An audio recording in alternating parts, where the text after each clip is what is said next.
Hello বন্ধুরা, আজকে তোমাদের সাথে এমন একটা জিনিস শেয়ার করব যেটার জন্য মানে আমি কোনোদিনই প্রস্তুত ছিলাম না।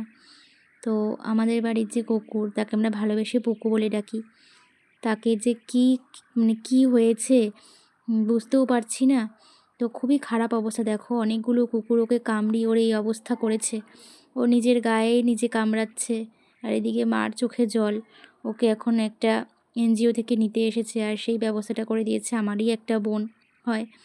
তো সে অনেক চেষ্টা করে একটা ব্যবস্থা করেছে। তো ওকে এখন ধরতে এসেছিল।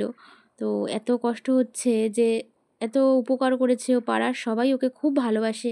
সেজন্য সবারই কিন্তু চোখে জল ছিল যখন ওকে নিয়ে যাচ্ছিল। কিছুতেই ঢুকবে না, তোমরা দেখো বন্ধুরা ওর কতটা কষ্ট হচ্ছে। ওকে যখন এভাবে ঠেলে ঢুকিয়ে দেওয়া হলো, তখন আমরা চোখের জল ধরে রাখতে পারলাম না। এত খারাপ লাগছে, এত কষ্ট হচ্ছে। ও আমি আমার মায়ের বাড়িতে যখন আসতাম তখন ওইভাবে খেলাধুলো করতে, যে কী বলবো। তো চলো নেক্সট ভিডিওতে দেখা হচ্ছে।